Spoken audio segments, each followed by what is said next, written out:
All right. Good morning, Doug. We are back with questions from members of the file. If you want to find out more about our private member group, you can go to file.co. Doug, first question for you.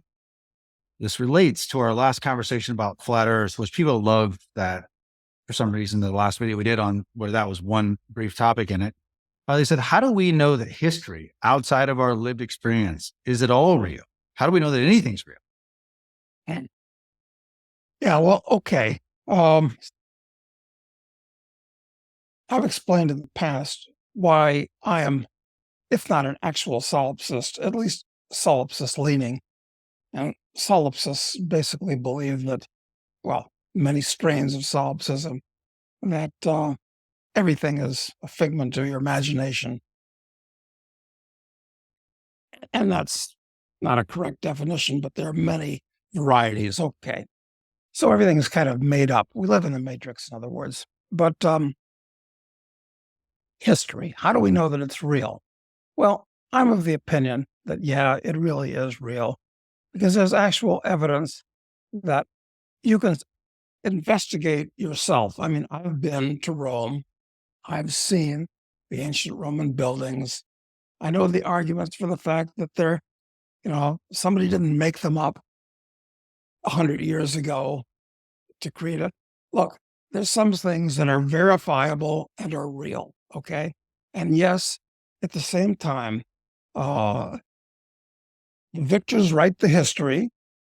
So a lot of history is lies because people write it the way they see it. But if you dig through enough things and use critical thinking, you can get a general idea of what happened or what didn't happen. So yeah, I think history is real. It's not just totally made up. But Okay. you go back beyond a certain point, and before writing, let's say, or writing that was preserved, let's say, and who really knows? Were people having conversations like this, let's say, 50,000 years ago in the old Stone Age, Mm. when they were biologically modern humans just like us, or were they? Because there was a book written by a chap named Julian Jaynes called The Breakdown of the Bicameral Mind. And when did he say that? And this book was quite a phenomenon 50 years ago. He said that bicameral mind. When did it break down and why? Where people saw themselves as being separate from the greater reality. I mean, this is all a mystery. Nobody really knows how the mind works. We were talking about Freud and Jung the last time. So a lot of this is all a mystery, quite frankly. Sure. But yeah, I basically believe in history, and it's not all made up. Some of it is. It's not all made up. Okay, good. I mean, there was a science fiction book that was actually quite good. It was called A Canticle for Leibowitz. And what happens is, after a massive World War III, if you would, we go back to the Dark Ages again, and things are built up again, and the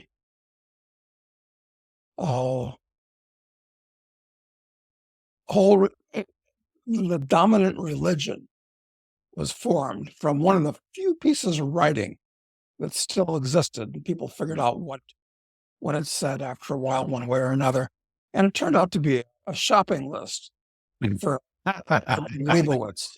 And so reality's, who was it that said reality is not only stranger than we imagine, but stranger than we can imagine? I'm sympathetic to that view. Okay. All right. Next question. Doug, do you have a suggestion for folks with no heirs or worthy relatives who need a beneficiary? Is there a way to find a younger person who is like the folks in Doug's file that would be a worthy recipient? What do you do with your wealth? That is, that is a really good question. Unimaginative people and stupid people that wind up with a lot of money, put it into found. They'll give it to the Carnegie Foundation, or the Ford Foundation, or give it to the Bill and Melinda Gates Foundation, or something like that, which is really stupid. In fact, it's worse than stupid. It's actively destructive. So, got to rule that out. And just for purposes of good karma, okay, you've built up a lot of wealth. It's under your control. You're going to kick the bucket. What do you do with it? And I think, as the question intimates, you ought to give it to worthy people. And Yeah. who are the worthy people? You can't necessarily give it to your kids. They may not be worthy. And even if they're worthy, if they're 10 or 15 years old, you can't really be sure what you're getting at that point. That's why the Romans, when they adopted, sons, they didn't adopt daughters, like to adopt people that were actually adults, so you knew what you were getting. Well, and also you can really sabotage people sometimes with inheritance. And that can ruin people's lives. It doesn't always prove to be like if you have something you care about and you want them to do well, sometimes bestowing big wealth on them can actually cause their life to spiral. Yeah, it can. Life can become purposeless because you don't have to produce anything. You can just live off the fat of the land, and you can dissipate because it's easy and it's fun. There's no reason not to. And what's the purpose of life? So what should you do? What should you do with? So you don't have to confront this yet, Matt. I mean, I'm closer to having to confront it than you are. But exactly, what would you do? Well, I'm trying. I'm trying to follow Bill Bonner's strategy in his family wealth book, where he's trying to prepare his heirs to be able to receive the money well.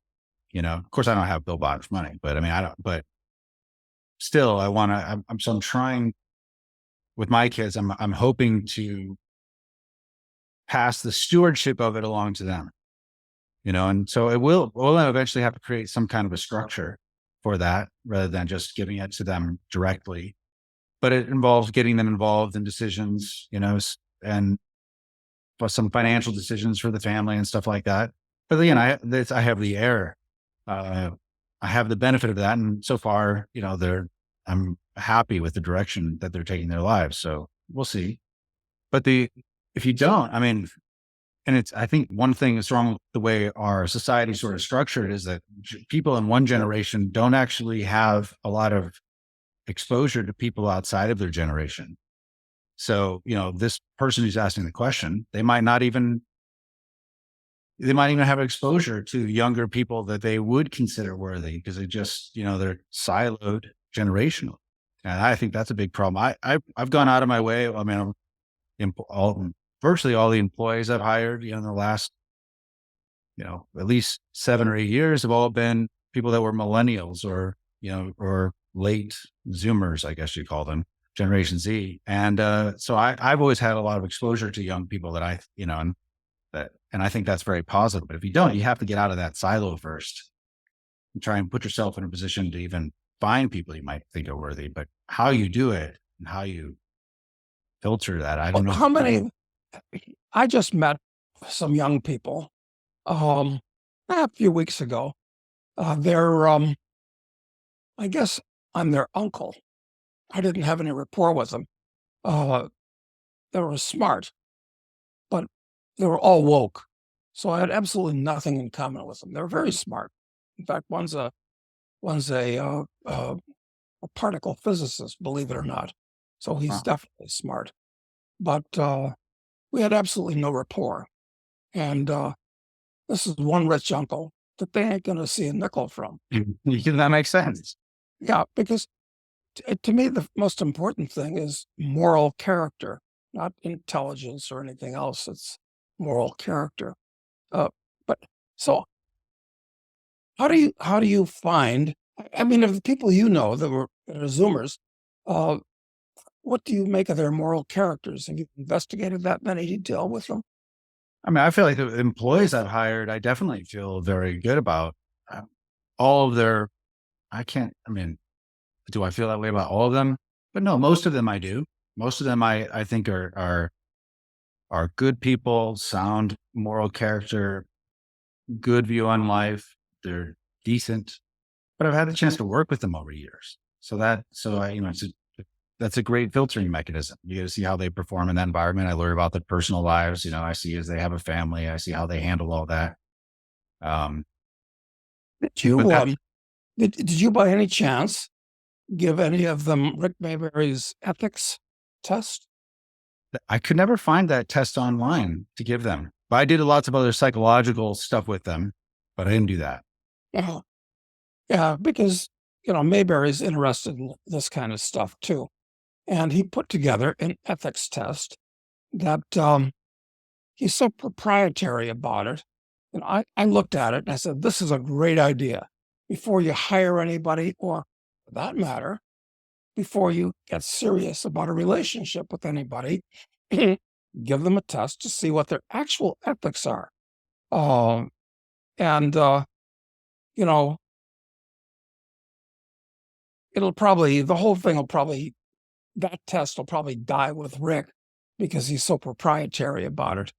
It's, he should Yeah, make it open source some way. you really should. And I will turn the business into, because I know, like I said, we did all these psychological tests with all the employees as part of the, selection process. And for the most part, like they loved the feedback they got from those things. They thought it was interesting for them. And it also helped, them relate to other people in the company. But employers of sound mind would want to use something like that as a filtering mechanism. So it makes sense. Yeah, and it's not a question of personality test. It's a question of an ethics test. That's a different thing.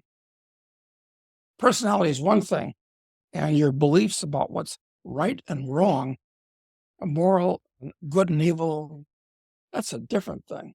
Really. Yeah, there's some of them that kind of cross that chasm a bit where it's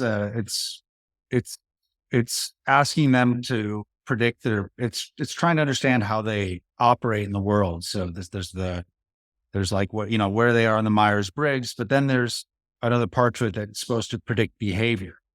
Mhm. Are they, and how effective are they? I'm not sure, but I mean, obviously a pure ethics test would be good. Yeah, and of course, if somebody knows they're being tested for some reason, maybe they'll figure out a way to game the test if they're very clever and evil. Right. So I guess to answer the question, I haven't really answered the question. Anyway, perhaps that's an academic question because if you're married and you if your spouse outlives you, well, you basically wind up giving everything to your spouse, and that is his or her decision, not your decision, even if you're the one that made the wealth. Uh, this is problematical too. Well, unless you put in a trust in it before that. And who's going to run the trust? I guess you could, but I'm sure that when Ford or Carnegie, uh, these guys, Mellon, that made lots of money, I don't know if they really had good ethics or not, frankly, or what their real beliefs were or not. But the guys, it's like termites in a house.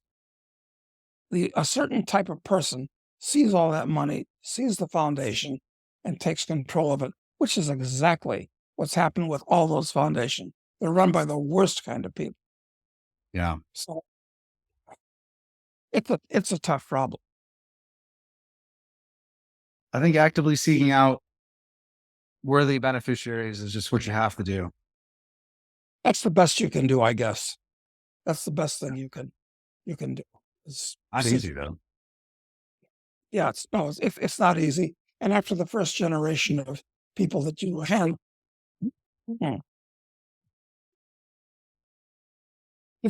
select, um, well, That's someone else's problem in a that's way. right. Yeah, not my problem. Yeah, Well, Fido. exactly. Exactly. All right. Did you know Erwin Schiff back in the day? Well, first, who was Erwin Schiff?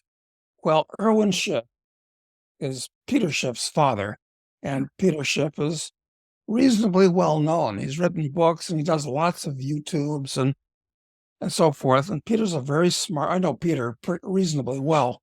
Oh, he's a very sound libertarian. Okay. Oh, let's just talk about that aspect of Peter. His father, Erwin, and maybe the apple doesn't fall too far from the tree. I don't know, but he he had a bee in his bonnet about the income tax. I think mainly that was his thing, was the income tax, and he wrote books and he gave lots of lectures, and he was a professional rabble rouser for the income tax, among other related things. And so, okay, that's good. That's all favorable. But I considered Erwin a monomaniac. That's fine. You need monomaniacs for this type of thing. That he never got anywhere. But the one thing I remember well about Erwin was this was after my I think my second book became a huge bestseller. So I had an audience, and Erwin, since he lived in a bubble, didn't know that. So I was talking to him, and since it seemed like I was just one of the hoi polloi out there, just another guy that was talking to him, he didn't give a damn. I mean, he only wanted to talk to people that he thought could particularly assist him. And then it came out, I'd written this book and I was somebody in his mind. And his attitude like took a 180-degree turn. I mean, he treated me totally different when he found out I was somebody. So I was unimpressed by that characteristic in Erwin. Answer to the question is, and he died in jail, incidentally. Is the IRS stuff? Yes, I'm almost certain that I'm right. Yeah, they put him in jail for, he was doing one of these schemes where, all these people that try to use the law to prove that the income tax is illegal, there's all kinds of things. Wesley Snipes got involved in something like that too, and they sent him to jail for it. Okay. So they sent Erwin to jail for longer than they did Wesley, and I think he died in jail. Mm. Anyway, double-edged sword, Erwin. Generally, an impossible person to deal with, I thought. All right. Next question. The Hanseatic League seems like a very successful libertarian association, which lasted something like 400 years. Any idea why it's not being taken up by libertarians as such? Yeah, well, you got the, these free cities movements that are being promoted where people aren't trying to take over a country, but just get a country to, make an economic zone and join the economic zones together. So the idea still continues.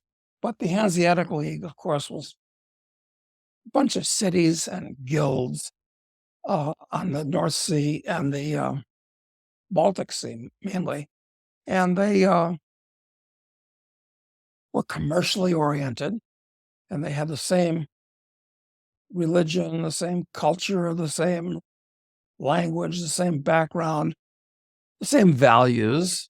So, if you were part of that group, it was understood that you wouldn't lie, cheat, or steal with other members of the group. And they formed self-defense leagues, and it was pretty successful from about what was it? I don't know, 1300s to the 1600s. But it lasted beyond that, too. And in a attenuated form, it's a good idea. And it'll naturally evolve in the future if the world doesn't turn into a total police state, which it might in the next little while. I mean, in a way, it's like the file concept from Neil Stephenson, right? They're just freely Yes, associated. it is. And true. Yes, that's actually quite correct. Mm. Where you're not loyal to your government and your place of worth, you're loyal to other people in your file that value the same things that you do, whatever that might be. Yeah, similar. Okay. Cause for optimism in the future, and there's always cause for optimism, of course. All right. So next question is, Doug, I've been hearing a lot of bullish talk on bonds recently, given the consistent interest rate increases over the last 18 months. Could you give your opinion on whether it's a good time to be investing in the bond market, particularly long-term bonds, as they are especially looking more and more like an attractive investment to add now? Well, you don't want to predict the future, especially when it comes to look. I've said for many years, and actually, I think I've been more or less right for many years. Bonds are a triple threat to your capital. You've got the currency risk because they're all in currencies, and all these currencies are floating abstractions that are being inflated out of existence every year. So your bond is denominated in dollars, let's say, and the dollar's worth less every year. That's the first threat. Second threat is the interest rate threat. Interest rates go up and down a lot over long periods of time, and that makes bonds potentially excellent speculative devices from time to time. But my view is that since interest rates last peaked in the early 80s, depending on what you're looking at, 15, even 20% in dollars, and then they went to close to zero, and now they're headed back up. So I think they're a very bad speculation. That this a rotten investment. I mean, I wouldn't touch a bond with a 10-foot pole. That's the second thing. And the third thing is default risk.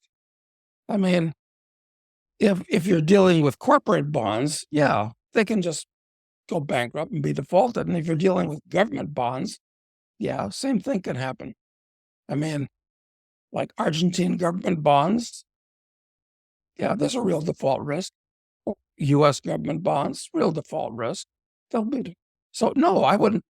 Look, I have zero interest in bonds right now, except as occasional speculations. And interest rates are going up, so forget about them. Okay. Question about whether the end of 2023 has parallels with the last few months of 1929. Well,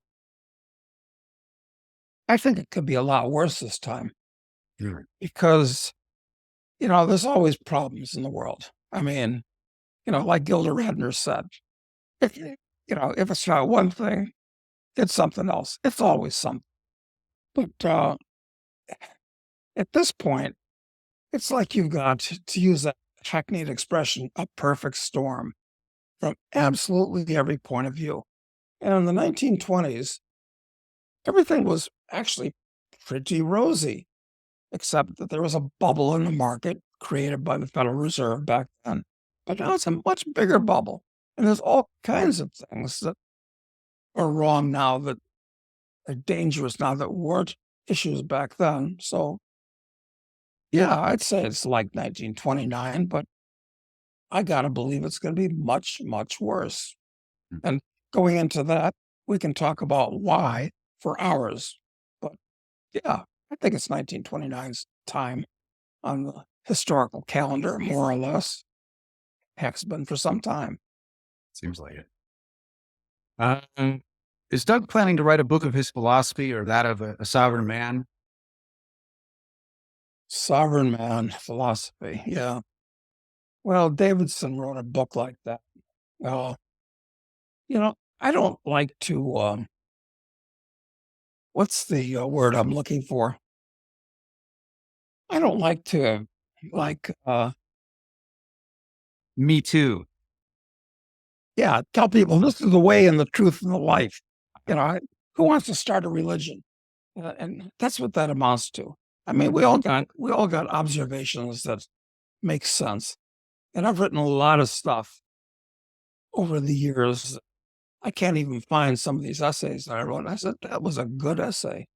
And, we talk about interesting things here. And I think we both make points that are of interest.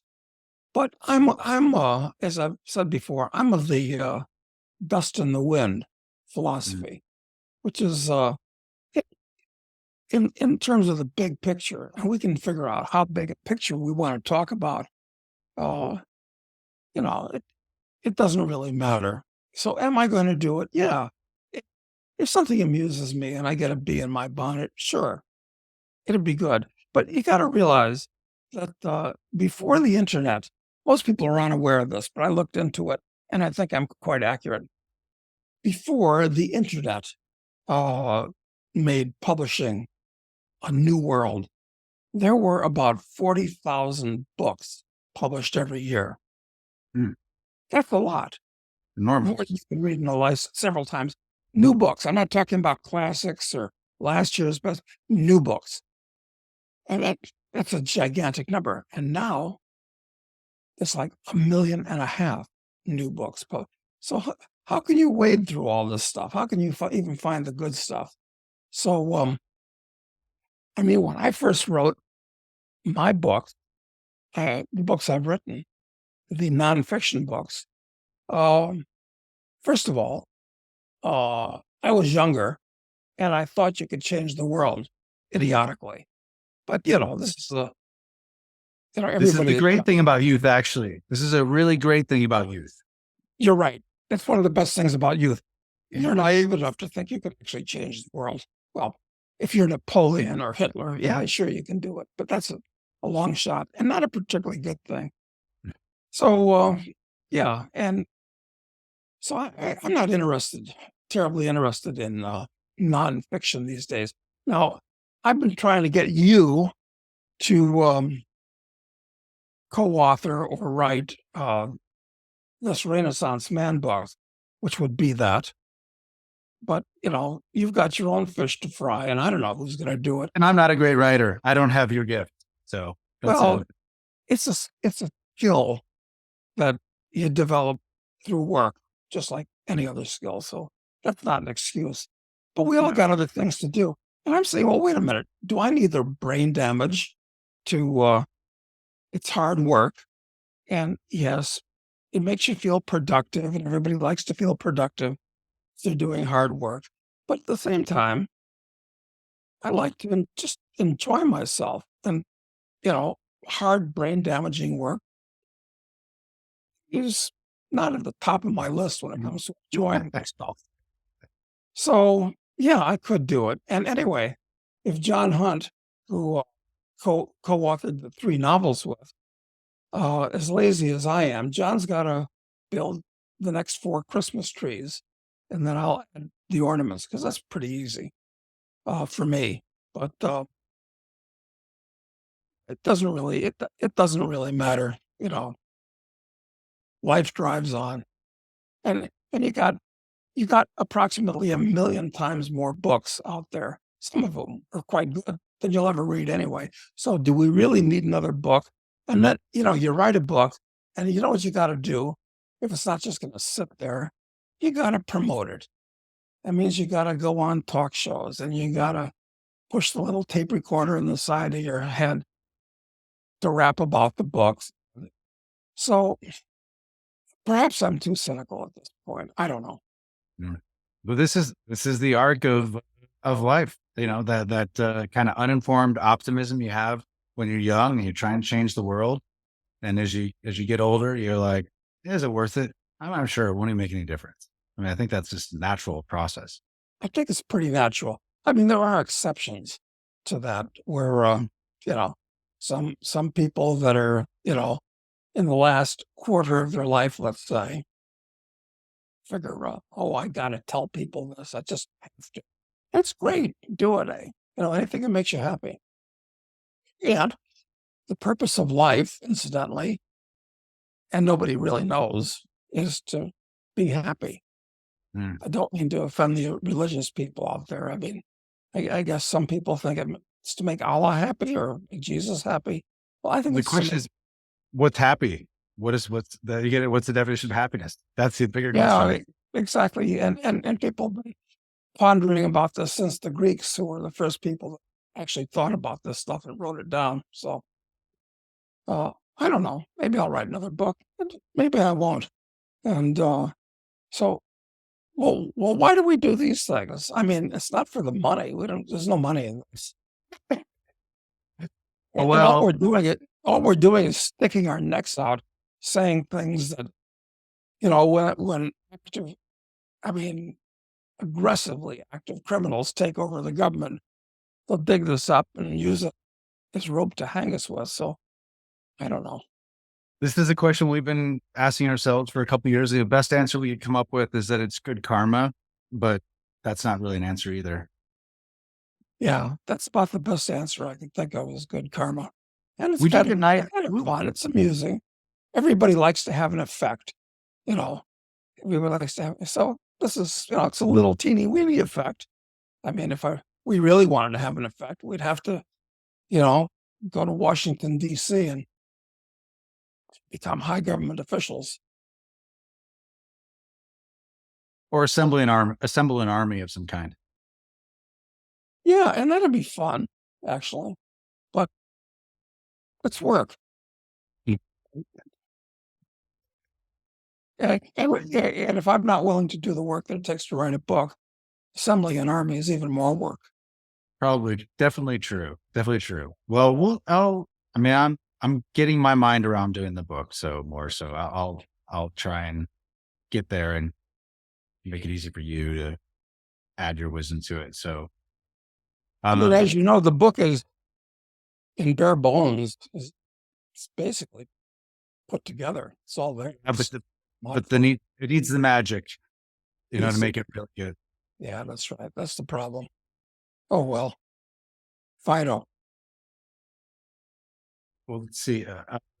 The guy, a related question, he said, he asked about how my son is doing with this process, because some people who regularly watch might know that we've been using him as a sort of real life guinea pig with testing out these ideas in the real world. He's the luckiest kid in the world, as far as I'm concerned, your son. So what do you make of it right now?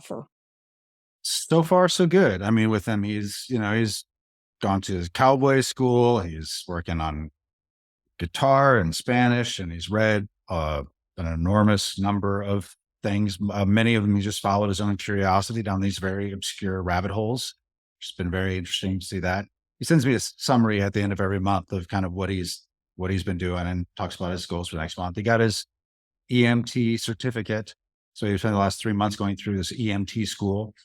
Learned a lot in that. It's very practical knowledge. Of course, he could ride in the back of an ambulance now and do that, but that's not a, worthwhile pursuit for him to take that as a career. So he's coming back to Uruguay until March, and then he's got another cowboy school, and he has scheduled already in the fall of next year to go to the Shelter Institute, where they have a 3-week program where you design and build a home.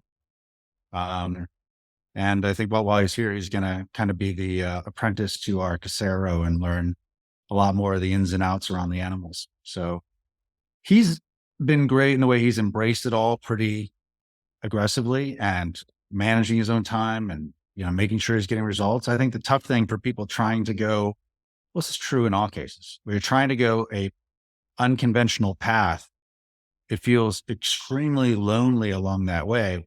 And I mean, lonely, not that you don't have people around you, but lonely as in the lack of certainty about whether or not it's going to get you to where you're going. Now, whereas if you enroll in college, you could be on an awful path, probably are at university today, but along the way, the feedback you're getting is you're doing great. You're having fun. You're making friends. You're getting good grades. You're on the track to success. So they wake up with a cold splash of water in their first day of work when they realize it's not going to be enough pay to pay their rent. But along the process, they feel like they're succeeding. And I think that reinforcement is not built into this strategy we're suggesting for others to take. That's a very good point. So it's going to college.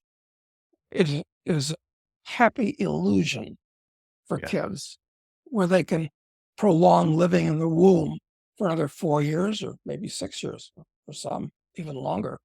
And meanwhile, live on debt, for their living expenses and to pay the professors, the administrators of the colleges.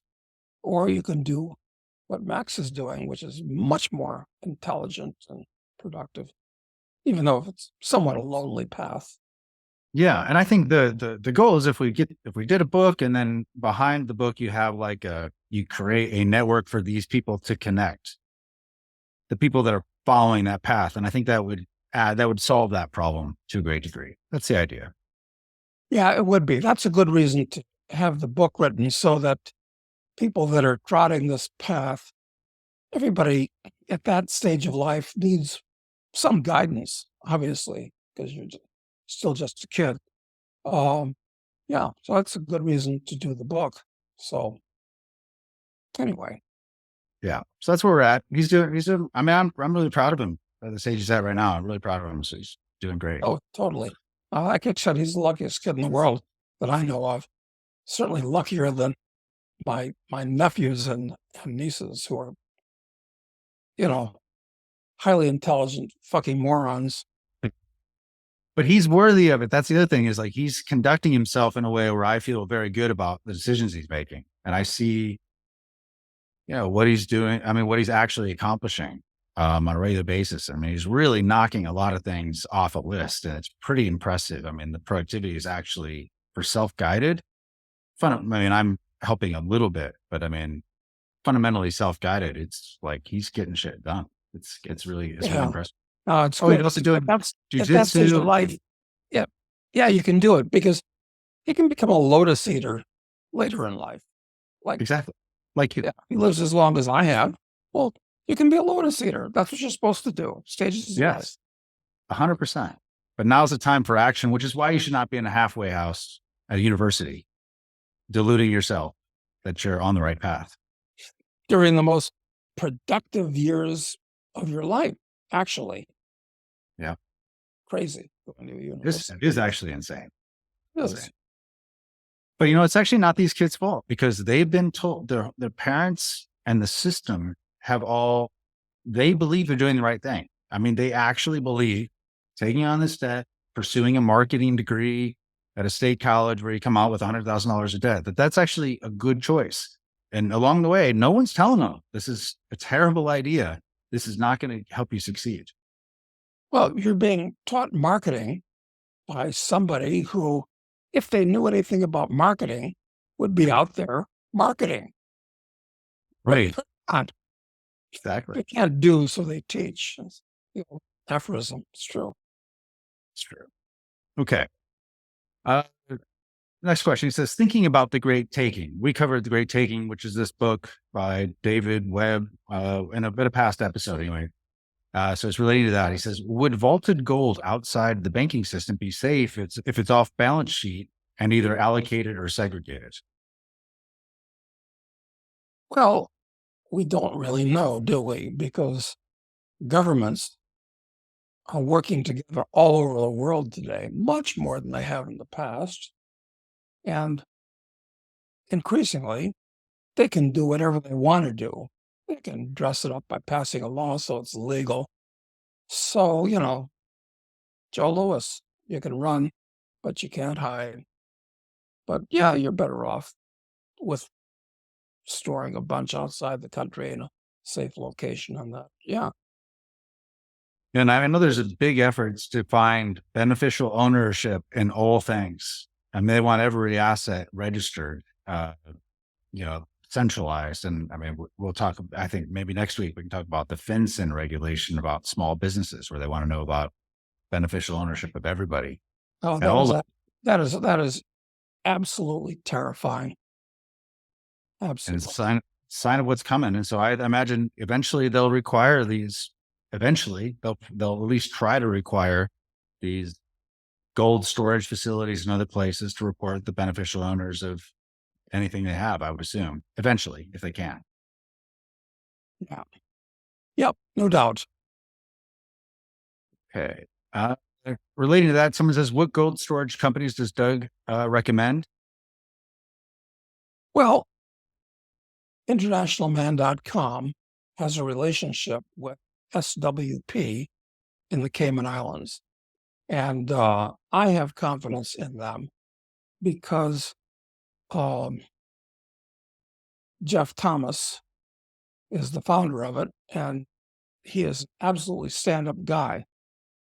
And the people that run that thing are totally stand-up guys. And of course, you got gold money. I was a founding shareholder with Jim Turk, which was his company.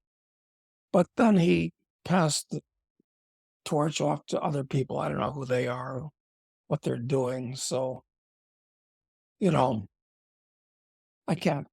That's the only recommendation I can make. And I'm sure there are other good storage companies. That's a good one. That's a good one. SWP Cayman, right? Okay. All right. And mention that it came from International Man. Yeah. They'll get a little benefit for that. Okay. Well, kudos. Exactly. So let's see. Next question is about RFK Jr. I think maybe that he got Dennis Kucinich, who's kind of like a out there left-wing guy, but seems like high integrity anyway. He was running RFK Jr.'s campaign up until maybe 6 weeks ago or something, a month ago. And he's been replaced by Kennedy's daughter-in-law, who is ex-CIA. What do you think? What do you think that means? I think it's kind of funny. So I think Bobby thinks, and he's probably right, that his uncle was killed by the CIA, and his daughter it's his daughter, right? His daughter-in-law is working for the CIA. And I'd like to know how he kind of puts those pieces together, because the CIA really is a giant, self-contained criminal organization, much more dangerous than any mafia has ever been. So, and if his daughter-in-law has been with them for how many years do we know? I know she started at the age of 22. It says, this is a little research I did. Started at the age of 22 and was assigned to non-official cover, which involved living abroad with a fake identity and no diplomatic protections. During her time at the CIA, she was married to a fellow officer and had her first child. She worked as a field agent, traveling across the globe and performing duties in various locations, including dangerous ones such as Karachi and Myanmar. Mm-hmm. Yeah. Well, I don't know. It's funny. These people running for office, I wonder what's going to happen to Bobby Kennedy and his campaign. And of course, Bobby is swimming in a cesspool, even if he's a decent human, certainly better than most of the people that want to be president. Seems, I don't know. But if you're swimming in a cesspool and you hire somebody that's swimming in a especially terrible part of the cesspool, which is the CIA, I can't see how it's going to end well. Because, it's always been said, and, from what I know about it firsthand, is that once you're in the CIA, you're kind of always in it. If you're a field agent out there, as opposed to just a meaningless paper pusher who's doing a job for a couple of years and then goes on. So, I don't know. What do you think Bobby's odds are getting traction? I mean, I think it really depends upon what happens on the Democratic side of things. I think that's where he'd need to pull votes from. Because I think a lot of Republicans who didn't like Trump, but definitely weren't going to go for Biden, went to Kennedy or are on his side at this point. And so if Biden is replaced by Gavin Newsom, then that might change it. So I think it really depends on who's actually on the ticket on the Democratic side, which is, I think definitely is uncertain at this stage. I've heard speculations that Michelle Obama will step up. She's got it all. She's black and she's a woman. And and she's a real socialist, which people will like as the economy slips downhill. Yeah. And what about this no labels thing? No labels thing. I don't know. Well, there's a movement out there called No Labels, where they're trying to get, oh, they don't want to call it a political party. They're just trying to give the American people an alternative to Biden or Trump to vote for. And my understanding is that they're going to run that nothing, nobody opportunist from West Virginia named Manchin president, and they want to run Romney. Jesus, guy he's like a bad dream that they want to run him as a vice president because they're acceptable and they're not crazy like they believe the other two can. This is this assuming we have an election next November. I don't know what's going to happen. I don't know, but I don't see the no labels thing working off, especially with those two guys. I know Manchin was popular in West Virginia and he had a lot of power because he was a moderate or whatever. But Romney's just awful. I don't know who. Horrible person. Horrible. His father Yeah. before him was horrible. His father wanted to be president too back in the 60s. His father, his father was such a good executive. He was in good measure responsible for running American Motors, which used to be the fourth big auto company, into the ground.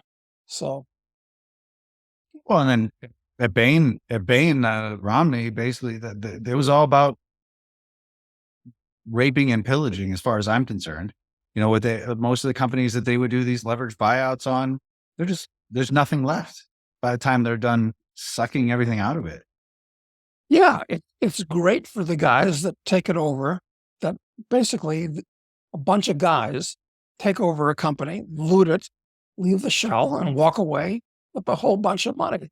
I mean, what a scumbag. Yes, I understand you want to have money, but it actually gives capitalism a bad name by doing what Romney did. All these people are horrible. They're all narcissists. You don't want to be president with all that unless you're an actual narcissist. Yeah, it's impossible. You have to want to be in front of people and want them to love you. Like that's a character flaw. Yeah. Well, could it be that Bobby Kennedy is an exception? He actually wants to do something because for all his faults. I just don't know. Well, I think he could be a narcissist and him have a better ethical drive than everyone else. But I don't think he could not be. I think he's still a narcissist. Yeah. Yeah. And he's growing up in that cesspool, and it's got to be a corrupting influence on the way you think and the things that you basically believe. If you grew up in it and you stayed in it, even after you could have left it. That's right. And he said a lot of things. He said like he wants to end fracking. He wants to do things that would be really damaging, in addition to some of the good things, which is that he wants vaccines to have to be safety tested before they're released to the public, not just the recent one, but all of them. I mean, that seems logical. They'll eliminate the corrupt bureaucracy. Yeah. Well, we can watch and see what happens. There's nothing I can do about it, certainly. No. But actually, I think his odds have gotten better recently. When he first went independent, I thought his odds were very low. Obviously, there was no path for him as a Democrat. But when he went independent first, I'm like, I don't see how that ever works. But he seems to be getting still a lot of attention, and he looks better than the other people do that are involved in his state. Oh, for sure. Something just popped into my mind when it comes to elections. And many years ago, when I didn't quite have a pot to piss in, but I was riding the dog from New York City down to Washington, D.C., the Greyhound to most people. And so there I am, because it was the best way at that time for me to get from New York to D.C. And there was a loudmouth lowlife was sitting directly in back of me, was holding forth to other lowlifes riding the dog. Oh, and one thing I remember this guy saying, and he said it several times because he thought it was such a bon mot. He said, "Yep, in the next elections, I'm going to vote. And if they don't get it right, I'm going to keep voting." And I said, "Now here's somebody, who's, he's probably a bum living on the street, catched up, like he thought his vote counted. I'm going to keep voting until they get it right." God. I think Greyhound probably went down between when you wrote it and when I did, because we didn't call it the dog. We called it the dirty dog. Yeah, It was you and all the people just got released from prison, which usually was on it. that's right. Yeah, I guess these days maybe, well, not even migrants, because they put the migrants on planes, not buses. Yeah, exactly. Exactly. Okay, let's just do one more question. We'll wrap it up for today. We'll save some of these for next week. Let's see. Sorry, I lost my spot. Talking about the wind power generation, and that basically people have. Sorry, I got it again. Yeah, what are your views on the wind farms being torn down to build coal plants? And do you think we'll see more countries abandoning politically correct energy policies?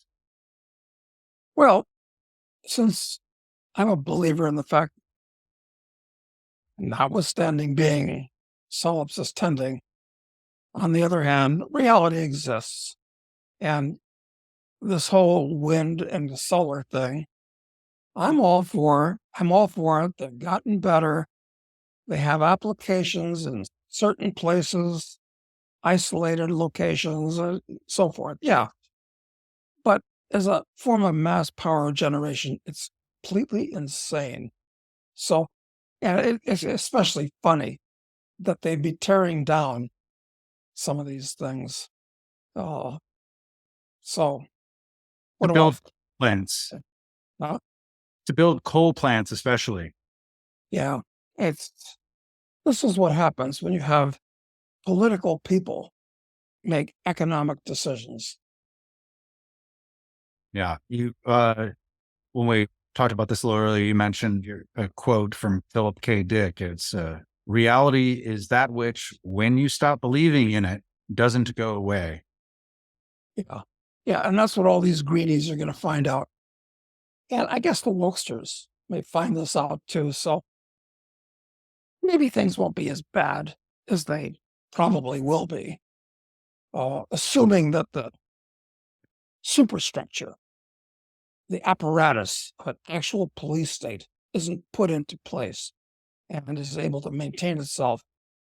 Just like people are finding that wind and solar are really stupid for mass power generation, maybe the wokesters will find out other aspects of their beliefs are equally unworkable and stupid, and things will change. But maybe they won't. Can't wait to see. I mean, the world is like a kaleidoscope, always changing and mutating and And faster than ever now, seems to me. faster than ever. And maybe the eschaton will be imminentized if we have a nuclear war starting with Israel, which is not under attack as far as I'm concerned. You got some criminals in Gaza and some criminals in Lebanon, that are blowing stuff up, and country itself isn't under attack. Will be in the future. Real attack.